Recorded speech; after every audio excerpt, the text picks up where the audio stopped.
వరలక్ష్మి అమ్మవారి వ్రతంలో భాగంగా ముందుగా ఏం పూజ చేసుకున్నాం?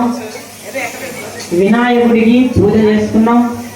తర్వాత అమ్మవారిని సాక్షాత్తుగా వరలక్ష్మి అమ్మవారిని కలశంలోకి ఆవాహన చేసుకొని అమ్మ పూజా కార్యక్రమం అంతా కూడా అత్యంత వైభవయుతంగా చేసుకున్నాం. తర్వాత ఈ వ్రతానికి అర్హతగా ఉండేటందుకు తోరాన్ని కూడా పూజ చేసుకొని 9 గ్రంథులతో ఆ మీ పక్కవారు మీరు వేస్తారు, మీరు మీ పక్కవారికి వేసి నమస్కారం చేసుకున్నారు. ఓం భట్నామిత్రామి వృద్ధంచ సౌభాగ్యం దేహి మే భక్తామక్షత్ర వృద్ధంతం దిష్టమోదో సువితగలేన రక్షాబంధన ముహూర్త శుభ ముహూర్తో అస్తు సుముహూర్తకాలే సూర్యాధీనాం రవాణా గ్రహాలు కూడా నిశ్శబ్దంగా ఉండండి. పూర్వం శౌనకాది మహారుషులను ఉద్దేశించి సూత మహర్షి చెప్పారు, మునులారా, స్త్రీలకు సౌభాగ్యాన్ని ప్రసాదించే ఒక వ్రతాన్ని పరమశివుడు పార్వతికి చెప్పారు. లోకోపకారం కోరి ఆ వ్రతం గురించి మీకు తెలియజేస్తాను, శ్రద్ధగా వినండి అన్నారు ఆ సూత మహాముని. మా సూత మహాముని అని అన్నారు. అలాగే నేను కూడా అర్చక స్వామి కూడా మీకు అందరూ చెప్తా ఉన్నారు, శ్రద్ధగా వినండి అని. అందరూ కూడా వినండి. జై శ్రీమన్నారాయణ.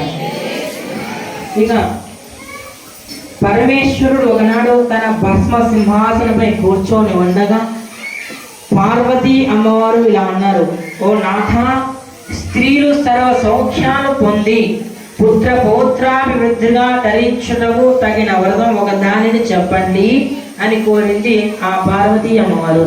అందుగా త్రినేత్రుడు, దేవి, నీవు కోరిన విధంగానే స్త్రీలకు సకల శుభాలు కలిగించే వ్రతం ఒకటి ఉంది. అదే ఏ పేరమ్మ? వరలక్ష్మి వ్రతము. దానిని శ్రావణ మాసం 2వ శుక్రవారం నాడు ఆచరించాలి అని చెప్పాడు పరమశివుడు.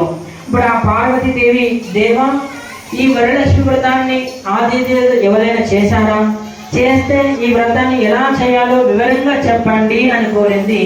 మరి ఆ పరమశివుడు ఇలా చెప్తున్నా ఉన్నాడు, కాంత్యాయని పూర్వకాలంలో మగధ కుట్యములతో రమణీయంగా ఉండేది.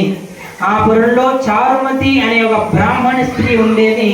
ఆమె సుగుణవతి, వినయ విధేయులు, భక్తి దేవుడైన వరలక్ష్మీదేవి ఒకరోజు రాత్రి సమయంలో చారుమతికి కలలో కనిపించి, ఓ చారుమతి, ఈ శ్రావణ పౌర్ణమి నాటికి ముందు వచ్చే శుక్రవారం నాడు నన్ను పూజించు వరలక్ష్మీదేవి చెప్పింది. మరి ఆ విధంగా ఆ కలలో కనిపించి కానుకలు ధనములు కోరిన నవసూత్రము